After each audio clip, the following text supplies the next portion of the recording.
Hello, guys. Welcome again to another episode of Unemployed Commentators. On today's episode, we have a guest, Kayla Bushey. She is training for the Olympics in the triple jump. So happy to have her. She's very knowledgeable. This was almost like a triple jump for dummies. That's why we called this episode Triple Jump for Dummies. I just want to give a shout out to her and my co-host. We learned a ton from Kayla on this episode, so hopefully you guys can be more appreciative of her sport and her craft. And if you'd like to support her and other independent athletes, man, there's a lot of people really trying to chase their dreams, and we think that's essentially what the American dream is here. So hopefully you guys enjoy some from this episode. So stay tuned and take a listen. Don't click out of your browser right now, or if you're listening to our podcast right now, don't click out. Stay tuned, listen to the rest of it. Please enjoy our guest, Kayla Bushey. What's up, everybody? It's your boy G Baby with G Millie. Do you like G Millie, Gary Miller? I'll go with G Millie. We'll go with that. All right, I like G Millie. We got our guest. We got to give her a nickname too. Yeah. Wait. But we need to formally introduce her to the show. Her government name. Yeah. So she is going to be competing at the triple jump too, or what? Is it triathlon? Triple jump. Sorry, I should have done a lot more research. It's been a long day. It's her government name is Kayla Bushey, but we call her K Bush. What's up, Kayla? How you doing? Doing good. This is my nicknames. She's got a better name. She's Kayla Bushey, dude. Yeah. Straight Kayla. Kayla Bushey. I like that one. Yeah. Killa B. Let's call her Killa B. Hell yeah, dude. I got to keep the bushy. I had to live through it in high school, so now I feel like I just got to own it. Yeah, for sure, dude. After going through that with high school, I was like, I'm keeping it. Like. Yeah, my nickname in high school was Five Head. Because my forehead's so big. Yeah, welcome to the show, Kayla. How are you doing today? I'm really good. Thank you so much for having me. Oh, I think it's super dope. Like, Kayla is probably one of the best athletes I know in my life. She started out as a college volleyball player, correct? I did. Yeah. That one. Then you started doing multiple events in track as well. Like, you did a bunch, right? I did. I actually did the HEP in college, which is kind of like every thing you can do in track except for what I'm doing right now. Okay. Oh, hell yeah. I guess, like, my question too is, like, when do you start to specialize as like an Olympic level athlete too? I am completely the opposite of what you are supposed to do, quote unquote. Most people, especially track, they kind of know, like, their parents will know from a young age, kind of like gymnastics, like, oh, you're really fast, or you're really good with this, or maybe their parents were Olympians. Mm-hmm. And I was the kind of kid who I either wanted to be the president or I wanted to be an Olympics and volleyball player. And I didn't love politics and I didn't get tall enough. So I kind of went through college and I was in my senior year of college and I did an internship where, you're supposed to get a real job. And I sat at a desk for 3 months from 9 to 5 and I wanted to die. I was like, I cannot sit at a desk and do this. And I'm like, I still feel like I have all this potential that I haven't used up because there just wasn't a ton of coaching at the time, especially you think in a college you get a lot of coaching, but not for my events. And so 3 months before I graduated, I said, you know what? I'm going to become a professional athlete. And so I kind of Googled and like, how do you become a And the first step was like, make sure you find an environment where you can train in a coach. So about 6 or 7 days after graduation, I moved out to Tennessee and I trained for like a year and a half with a developmental group. And then I moved around a few places. And then now I'm actually back in our college town by Augustana, so I can afford to train and not have to work like 80 jobs. So yeah, that sounds amazing. Right. I think it's kind of interesting too, because you're someone who's just like, hey, like you said, I'm going to pull the trigger. I'm not going to wait for anybody to, and I have all this untapped potential. Me and John, we're both comics, so a lot of time people are like, how do we get into that? And like you just said, just Google it. Figure it out. For real. Yeah, we're just like, oh, how do you do a podcast? We'll figure it out. We don't know. Pretty much. I think that's like one of the biggest things that stops people is that they feel like you're supposed to feel good, or you're supposed to like have all these things stacked up in your favor. Mm-hmm. And it's really like, I mean, you guys know, it's really just getting started, being uncomfortable, like bombing, having terrible track meets, and then eventually things start to move. Like, Yeah. For real. I'm always uncomfortable. mm-hmm. But I think that's my anxiety talking. and John, he's been trying to get me into competing in jiu-jitsu, but he competes in jiu-jitsu too. Yeah, dude, start already. Yeah, dude, and that's the thing. I'm like, oh, maybe we'll see. But bro, your hips are gonna get used to it. you know what it is? I'm gonna have Kayla try to get me to do triple jump, and then you try to get me to do jiu-jitsu. We'll see who wins. Yeah, for sure. I think you're gonna be more successful at triple jump. I feel like you're a very fast dude. Dude, I think I can get 2 feet. Yeah, for sure. How tall are you, Gary? How tall are you, Gary? About short, Same. I'm like short foot too. I'm so short. I'm so short. I went on a date and a girl pulled out a tape measure to measure me to verify it. That's how short I am. Did that really happen? Yes. Oh my god, I thought that was like a lie, dude. No, dude. I would have laughed. Dude, well, I was like, okay, if she's gone this far, I should stay and see what else. Like, it was just insult after insult. Gary's like, he's like, no, this is good material for my set on. Yeah. It totally was. I was like, this is brilliant, dude. You're a terrible wife material, but this is great. Bro, one girl asked me if I get benefits. I'm like, benefits for what? She's like, well, you are legally like a small person, right? I'm like, Jesus, I'm just 5'4". Like, I don't even get benefits. So Kayla empathizes because she's not tall enough for volleyball, but there's something there. No, I was so tiny. I was like, you put me on middle position, and these girls are like 6'3", and I have to like jump up before they even like hit the ball, and I smashed in the face so many times. I was like, this is not. Do you think that's transition into your triple jumping? Volleyball? Yeah. I think just doing like a whole bunch of sports in high school, because I did volleyball, basketball, and track in high school. Yeah. And then going over to college, people are usually burnt out. Mm-hmm. And instead, I was like really developed in a whole bunch of like lateral cross movements. So I didn't have to worry about injuries. So like my learning curve got sped up because I got to do a whole bunch of stuff. Whereas most people, they'd have to like really develop a whole bunch of little things before they could even try the big stuff. So it's kind of like just get thrown in there. Yeah. Yeah. So you sound like I think there's a lot of people, especially with our generation, who are just year-round sports too, just putting kids in like baseball or football just year-round. And I feel like you're someone who, like a Christian McCaffrey too, can go against the grain and be like, I did all these sports and look what I'm doing now. You know what I mean?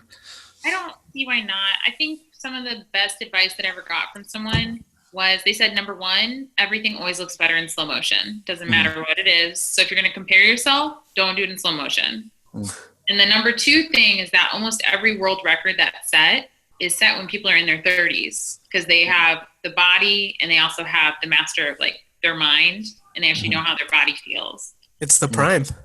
Yeah. And I was like, you know what? That's what I tell people all the time. I'm like, my prime is going to be when I'm 30 to 35. So I got time. For real. Yeah. That's something Gio talked about our last podcast, like MMA fighters really in like their early 30s starting to hit their peak. Mm-hmm. They got that grown person strength. Yeah. I think, and you're someone too who's kind of, you've touched on like the psychology and the training too. Like, how do you think you've grown with your psychology? Well, after I left the developmental group, I was by myself for a solid 2 years of just training by myself, like videotaping every rep, going back to look at the videotape. It is incredibly lonely.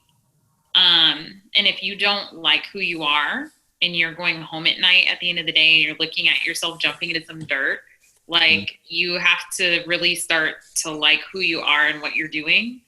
And I think it's so funny because I feel like a little kid. Like I go to these meets and I rent cars and I'm like, I can't believe someone just let me go rent a car and go do this. But I think it's like that mix of like still enjoying the process, but also knowing who you are at the end of the day. And that has like helped me grow a ton. And it's just like little things about remembering like not everyone's going to like you and that's okay. Like just those little cliche things that you think like you read on the back, like Post-it notes and stuff, but they're really true. And it's, you know, you can stack them on top of each other. You can have something special. I feel like two things this podcast has really been talking about a lot. Gio has touched on a lot on cancel culture. I've touched every episode on Tiger Woods somehow. I feel like as an athlete too, like especially when you're trying to make the Olympic team too, I mean, you probably have to deal with a lot of naysay and kind of crapola, you know what I mean? So kudos to you. I think like you had a post recently I really liked. It was talking about just fucking do it. Like, don't worry about being a perfectionist. And I'm paraphrasing. But no, you're fine. It was like I was in the airport and I was like, you know what? I'm so often, I feel especially like athletes or even if when you're trying to be better than average at anything, it doesn't have to be sports. I think there comes a time in your life where you're not going to have many friends and your family might not really agree with what you're doing. And you have people who are telling you like, you know, it's time to get a job, it's time to do this. And you're trying to perfect something that is so niche. Like, and so at some point, an analogy someone told me, they're like, if you really hold something super, super tight, it's going to seep out of your hands. But if you could just relax a little bit, you can hold more. And so that's what I've been trying to like kind of put in my training now. So it can't be about perfection. It has to be about doing as much as you can right. It's almost like the person who slows down the least wins, not the person who can run the fastest. Mm-hmm. Yep. It's brilliant. It's like the tortoise and the hare, Gio. Yeah, man. I'm a tortoise for sure. Great. Yeah. So shall we start this video while we keep on Absolutely, chatting? man. So yeah, now while we have something to kind of give us a background now, I'm excited to watch this because a lot of times when I watch sports I've never played before, I'm like, I have no idea what's going on, but that looked really cool. So now I have someone who's like, hey, teach us this. So, Yeah, I've never watched triple jump in my life. I'm excited. yeah. I've seen highlights, yeah. So if you guys are ready, we'll start this video up. Yeah, we're ready. Cool. Let's rock. Alrighty. What I love too is like the sponsorship. Like if you got like for like Best First Cantina Media or Unemployed Commentators on the back of an Olympian shirt, dude. Yeah. That's how you know you made it. Yeah, dude. We should have it in hoodies. Right? Mm-hmm. Like there's our athlete right there. Yeah. And it's really, really tiny on a jersey. Tiny. Like no one can tell. No, they have rules. Like you can't have a logo above 2 inches by 2 inches because the entire event is sponsored by like a Nike or an Adidas or something like that. Because most of the sponsorship money goes to the event, and then the event chips off pieces of money for the athletes. So almost about 90% of athletes live below the poverty line. Damn. Okay. So you have to go out and secure your own sponsorship. So yeah, you better enjoy that 2 inch by 2 inch. This is our time, Gary. This is our time. This is our time, dude. Well, like I said, we've already started sponsoring some NAIA football team. One. So, Really? yeah. Kansas was in football. Which shout out to them. Stevie Williams was on the Sports Center top 10 last night, so good for him. Very nice. Hell yeah, Gary! Congrats. Oh yeah, that's good for us, baby. Yeah, I know, bro. 'Cause even though we're unemployed, we still find ways to give people money. Hell yeah, man! Get me out of my day job, dog. I'm tired of calling weed medicine, bro. Dude, I just you want some medicine? I just sound like a creepy old man every time I offer it. I Hey can't wait. kids, you want some medicine? Can't wait till there's like sponsorship, just legal weed, like Yeah. a big old pot leaf on an athlete's shirt. Like, god damn it! Like Manchester United has a big old pot leaf. It's gonna get that way. CBD is really big this year. I mean, Super, super big. it's like you'll get somebody's like, "Yo, dude, you tried this new DMT from Pepsi?" That'd be bad. Bro, for real, I feel like they'll ruin the trip. No, this DMT's way different than Coke, dude. Trust me. Dude, just trust me. Just trust me, bro. Come on, bro. Seriously, dude. Let's watch The Office, bro. Come on. Bro, listen to MGK's pop punk album. It's good, I swear, bro. I think this is like kind of one of the amazing parts too. I'm like, the fan interaction too. Like how close, like some of these events, like I think it was like 98 or something like that. Somebody in the fans stabbed like a tennis player. He got so close. In England?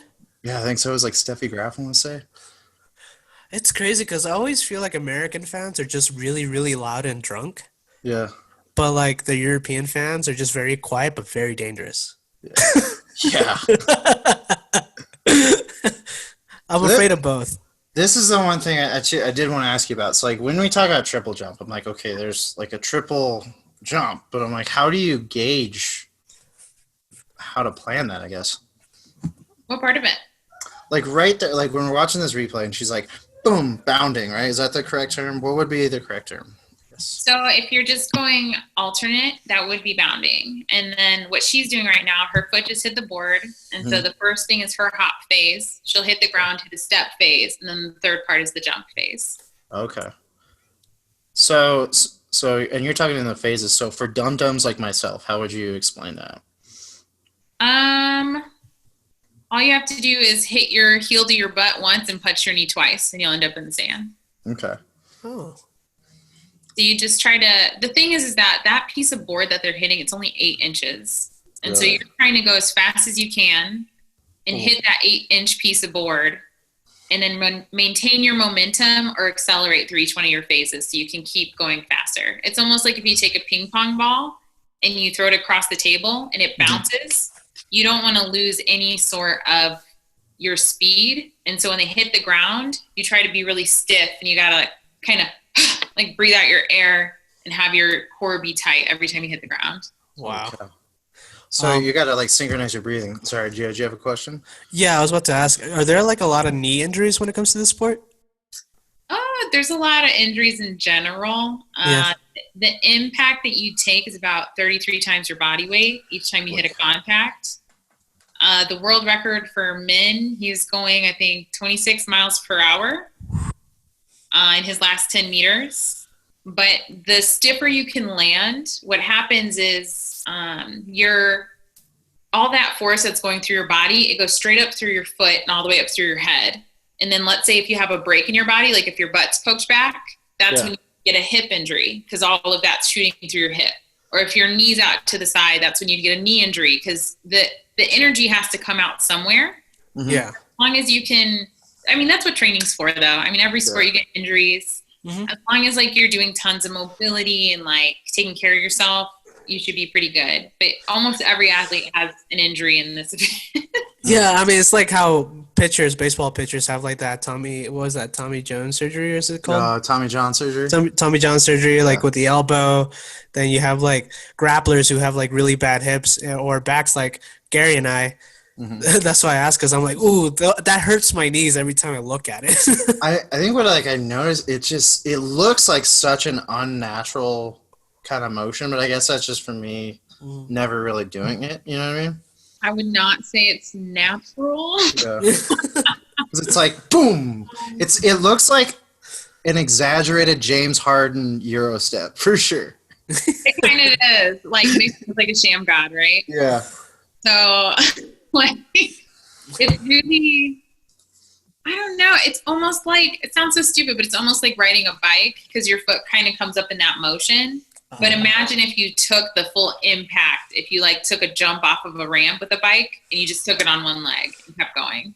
So you cycle in the air, hit it, boom. Cycle in the air, hit it, boom. You're like. Well, the jumps that don't hurt tend to be the jumps that go the furthest. Wow. And then every other jump is kind of like a learning lesson. And like, oh, wow, I stuck my foot out too far, or I jammed my ankle or something like that. Do you remember that feeling like when you would jump from a high distance, like maybe you're at the playground and you land on your feet and like that shock? Yeah. Like, do you ever have experienced that? I only feel that if I've done something wrong. Okay, because like I feel like once of that and I'm like, I'm done. I've only felt that like if I've like, it's so strange, but the way you're jumping is that if you ever pause a jumper and if they're literally straight up perpendicular to the ground, they're going to have a pretty good jump because all their forces are lined up. Okay. Now, if they're back a little bit, that's when you feel that playground stomp because you're like breaking into the ground. And if you're too far forward, that's when you see people eat track. It's small. I feel like I would be the type that would eat track all the time. Yeah. A couple times. So this is how like me and Jay would be. We would like literally run right up until like the very end of it and just keep running through the Did it. Oh man. That's Nice question. Like when you hit your butt, is it where you landed furthest back? Yeah, like if someone falls and they like put their hand all the way back in the sand, or some girls, their hair will brush like they have long ponytails, it'll brush the sand. That's where your mark gets measured. Holy shit. Oh, wow. Hair is important. Hair up. Cool. Yeah. Damn. Bun up, jump up, bro. Hey, dude, talking about like good luck pronouncing names. Give me Olympic commentators. The best. Yeah, for sure. It's like how are you gonna like get the names right all the time? They have to do their studies. Yeah. Good luck with that one. No, they get it wrong all the time, but they just have confidence. So everyone's like, "Yeah, that's Bushey, Yeah. Bushey, yeah." This is Kayla Bushey. Yeah. No, I sent a voice message to Gary. I was like, "Is it Boucher or is it Bushy?" He never answered. And then when he introduced you, I was like, "Bushy, okay, cool." That's what Make it fancy. I tell him, I'm like, it's just not fancy, bushy. Bushy. I was like, "Oh, it's Boucher because it's It's like Waterboy, yeah. yeah." Bobby Boucher. Kayla Bushey. This is one of my favorite jumpers right there. Right here. Mm-hmm. So what's her story? She is, I think she jumps for Portugal. Okay. But I love her style because it's almost like she's like skipping rocks when she jumps. It doesn't look like it takes any effort at all. And we're the same height, so I like that. She's like Very 5'6", cool. I think. So. Yeah. And the way she landed doesn't look painful. It does not hurt. The sand's about 3 feet deep. Damn. That's almost as tall as me. I think what you're talking about, like with motion too. There was like a video of Michael Johnson, and he was the archetype for sprinters for so long, where they were like breaking down his running, where they would train runners that way. And I think Usain Bolt came along the way, and everybody talked about how somebody that tall should not have that much power in such a short distance. And Michael Johnson was going through the tape on him and how he just creates this torque off the gate where no one else physically can do that. Where I think like you're talking about your height too. I was like, I wonder how much your height affects this. If at all, what are your thoughts on that? Height affects everything, but it doesn't limit anything. So you can, like we talked about Usain Bolt. Usain Bolt, he's 6'5"? 6'6", yeah. Tall. the thing is like, if you look at Usain Bolt's running videos, he's the last person almost always in his winning races to leave the blocks because he has a longer stride to push out of the blocks. But it's kind of like if you pull back a rubber band, the harder you pull it back, the faster it'll release. So like if you have people who kind of fall out the blocks and it's really choppy, then they're going to slow down later. Whereas like if you pull back that rubber band further, you're going to have a really nice speed at the end of it. Okay. So the same thing kind of goes for jumpers, is that if you're taller, your hip height, you're already 6 inches above the ground higher than everybody else. And for every second longer you can stay in the air, you usually gain about 5 to 6 inches of distance. Okay. So it's just like little things like that. But I think people get really stuck up on the part where they're like, oh, Usain Bolt looks like this. And if you look at Usain Bolt, he rolls his shoulders a lot when he runs. And that's something that him and his coach don't like. They've been trying to fix that. But people will go back and they're like, oh, Usain Bolt's the best sprinter. I need to roll my shoulders when I run. Yeah. And it's something that people are trying to fix. And so you have to look at the mechanics of what's being done rather than who's doing it, because you're just going to have standout people, Michael Phelps, Simone Biles, Usain Bolt.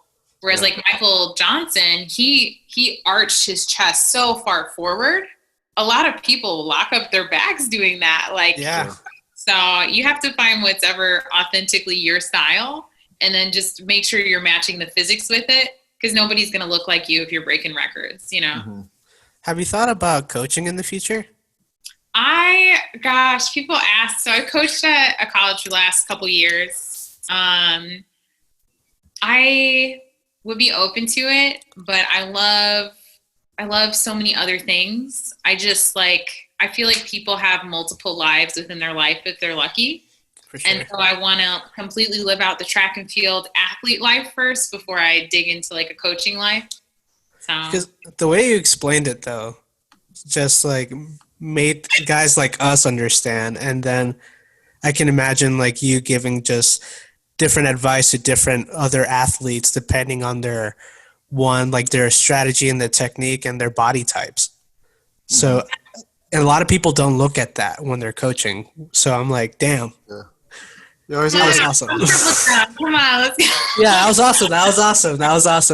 I was like, damn, a lot of these things that you said should be on a t-shirt. For sure. But it's like you get the coaches like who are superb athletes. I'm like, why can't you do what I can do?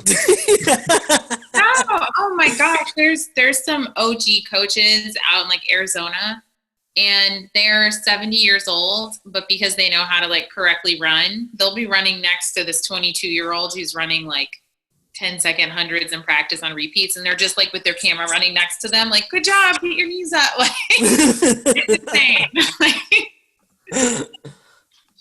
That's crazy. Absolute freaks. For real. So here's a dumb question. How many attempts do you get in this event? So the rules are changing. IAAF, they're trying to change up and shake up some things, but historically you get 3 jumps in prelims. And if one of your 3 jumps is in the top 9, you get 3 more jumps in finals. If it's a really big competition, they'll separate the day that you do prelims and finals and put a couple days in between. Otherwise, they'll do the 6 jumps straight through, and whoever falls below 9 doesn't get to jump anymore. Okay. The new rules that they're looking at would be everybody, make sure I do this right. Everybody jumps the first 3, and then if you're top 3, you get 3 more jumps, and then whoever, no matter what you jumped in the prelims, those don't matter. And whatever you jump in those final 3 jumps, they're looking to do a first, second, and third place. So it's kind of like a really different thing. It's getting a lot of pushback. So we'll have to see if that carries over into the Olympics for next year. Yeah. That's crazy. She's awesome. Wow. I think she competes for Germany. She just broke like 1450. Do you guys work in meters, metric at all? Yeah, I go with both. I got a computer right here. I would say anything over 12 meters, and women's, you're starting to look at somebody who has a lot of potential. 13 meters, you're looking at like a junior Olympics. 14 meters, that's elite. 15 meters is world record for women. Okay. So that's 45 feet, Gio. Thanks, Gary. Good job. Do that all in my head. Like, you don't think of it like 45 feet. Just think of it like I only have to go 15 feet 3 times. But if I do get it, I'm going to tell everybody it's 45 feet. Yeah. Did you guys see I jumped 45 feet? You mean 15 feet each? No, 45 feet. 45 feet, bro. Bro, believe me, bro. I went to the fucking moon too, bro. Want to watch The Office, bro? Have you listened to MGK's new pop punk album, bro? Oh yeah, bro. Yo, I just gotta say, why doesn't Tiger Woods have his own mixed drink? Because of the cancel culture. What, Arnold Palmer. See, that was a callback right there. There you go. Good job. Yeah. Thank you, bro. We're milking it. We're milking it as much as we can. That was a splash right there. Could you imagine? Okay, so here's. Oh God. What are you gonna ask, Gary? Okay, so I'm just saying, if ever they're like, all right, we're gonna do like the extreme version of this, right? Jump over fucking sharks. I was about to say daggers, bro. Because Right. when you Something splash, it's just shooting out, Right? you know? Like, I don't know if you've seen, like, I mean, they have the XFL. Like, they started that and they're like, all right, no coin toss. You're both just gonna head first right into the ball. Right? Is that what they do?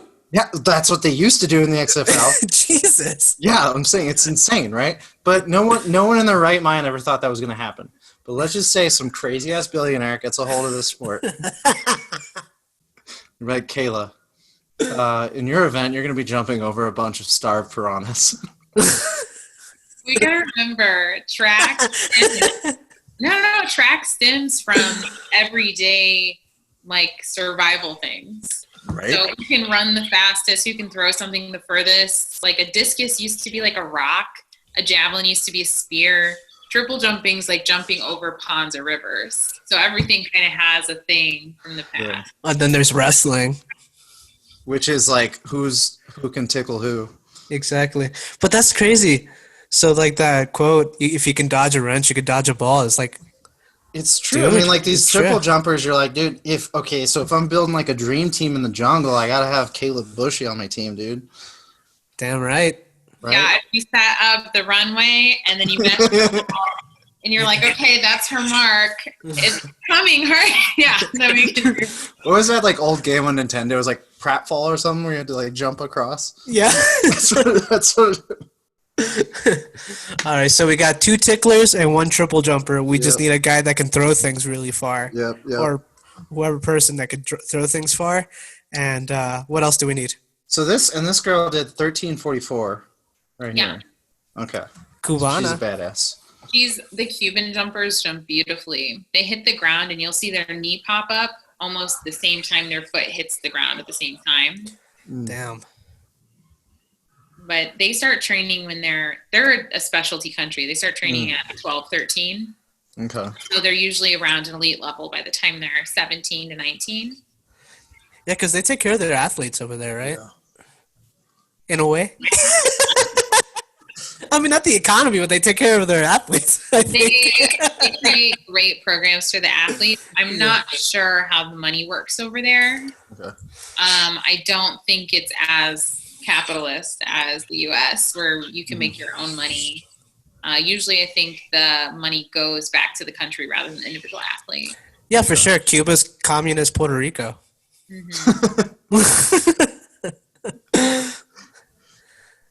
It's like how could people support you? I guess we're on the topic of money. Besides just straight giving you cash, obviously, which we can. Me individually or just the Yeah, athlete? yeah. Like you and athletes too. I think, well, if I could make like a major change within like the U.S., I think it would be incredible to have stipends for more than just the top 10 athletes in the world. Because right now, the U.S. is so competitive that if you placed 4th or 5th in the U.S. trials, you could have placed 4th or 5th at the Olympics. Whereas like other countries, if I don't want to say that horribly, but some countries have just started their programs maybe in the last 10 years, whereas the US has been doing it since like the 1920s. Damn. But there's places in Europe that support their athletes with, you know, maybe $1,500 a month to work on something. And a lot of times in the US, even if you make a team, you're looking at anywhere from maybe $750 a month or less to get your apartment and do a whole bunch of all like different stuff. So it would be even incredible if colleges were more open to having athletes on their tracks if they wanted to train, or getting unattached athletes into meets and it wasn't so hard, things like that.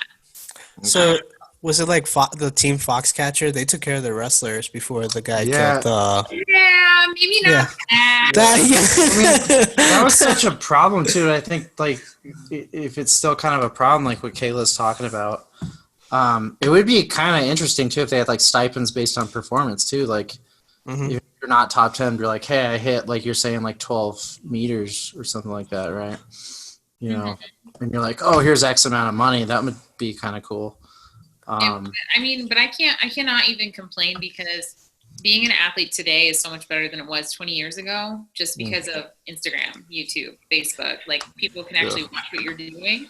Sure. Whereas, you know, even 15 years ago, you had to be the top 3 that a shoe company picked up to sponsor for people to know about you. Like I think last week was the first time I had somebody want to take a picture with me, and I think I've got like 3,000 followers. So it's like, it's a cool thing to be an athlete right now, you know? Yeah. For sure.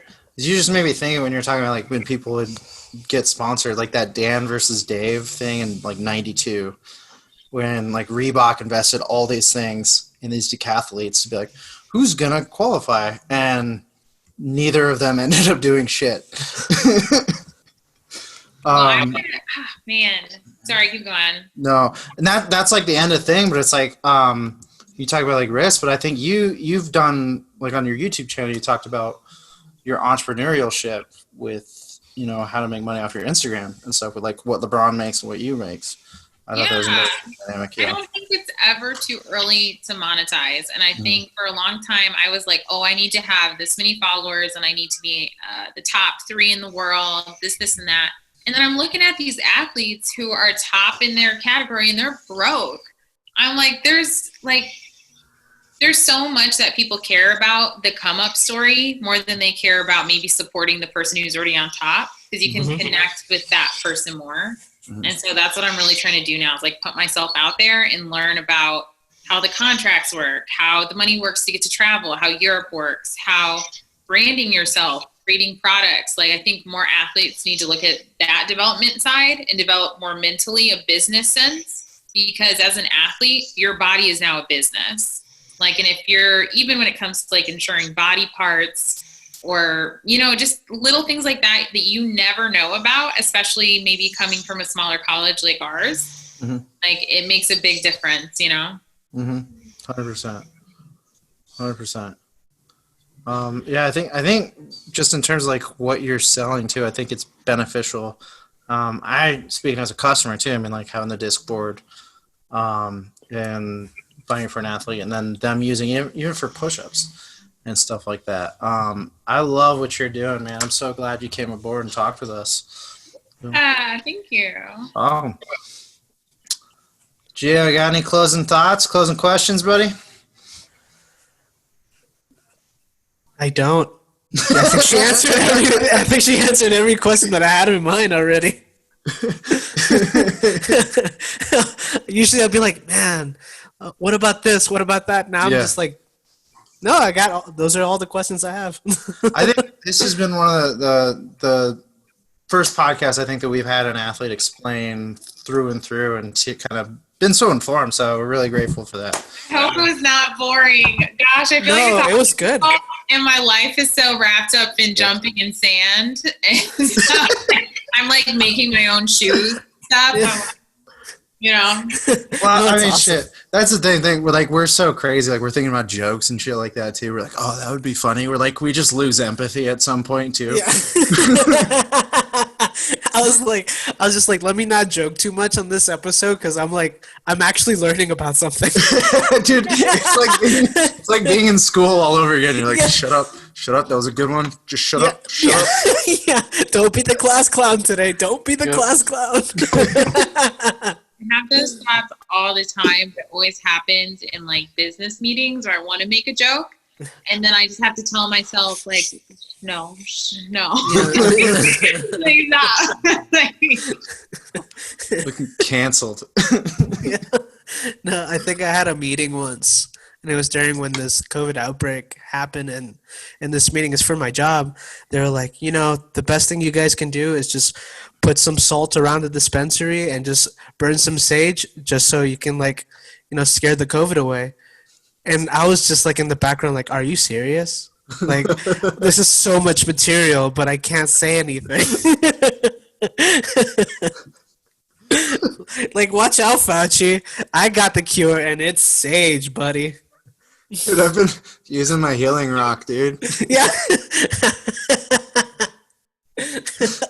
COVID, what's your moon sign, bro? You're like, dude, are you affected? No, dude. Good vibes only, bro.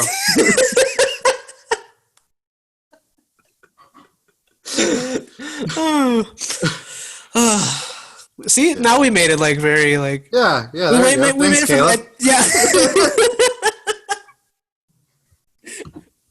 See, we ruined it, Gary. We ruined it. We ruined it. We had someone come on the show and actually inform us. And here we are ruining it. no, you guys are fine. You guys, stay true to yourselves.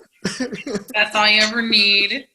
This is what we need. We need an athlete for this show like Kayla, who's going to be like our Rocky, and we're just going to be like Paulie, dude.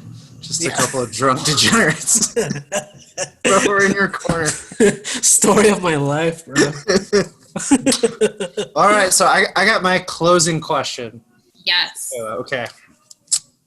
If you had to bet, who do you think's going to win the October 24th fight between Justin Gaethje and Khabib Nurmagomedov? Nurmagomedov. I have to go only with Khabib because that's the only name I know. Okay. That's so bad. I should learn about other sports now. Well, to tell you the truth, Kayla, I think he's like the favorite right now. Yeah, he's open at I think 180. Woo! He's up the favor. Yeah. See, I feel like I could be a fighter, but the minute I got hit, I just don't think I get back up. Like, I think I could fight until I got hit, which is terrible. I'm a bad fighter. Like, I'd run away, like, in the ring. I got tired enough. She's the triple jumping, glass jawed phenom, Kayla Bushey. I'd have to be one of those people who just run straight into the person and just kicks them in the face. And then if that doesn't bring them down, I just got to lay down. That's a lot of kickboxers in UFC, dude, actually. That's just Masvidal against Askren, dude. Yeah, for real. Well, I'm super impressed by fighters. I'm super impressed. I love, like, watching other sports because almost everything always connects.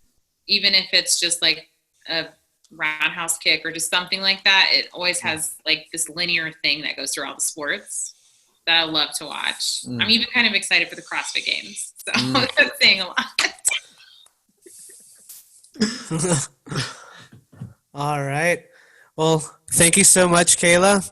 This was an awesome episode. We learned so much. You're more than welcome anytime to come on the show.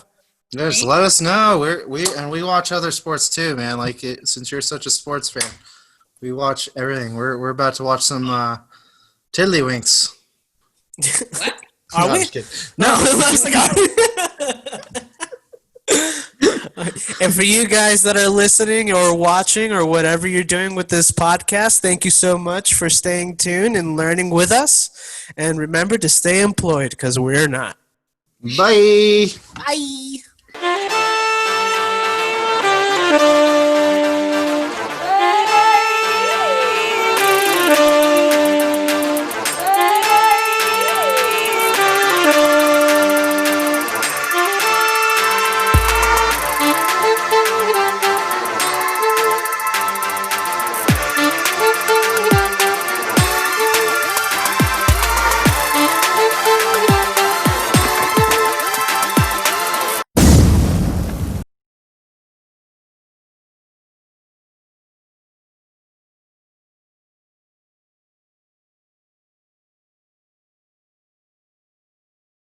Hey, what's up? It's Gary Miller, one half of Unemployed Commentators and owner of Best Worst Cantina Media.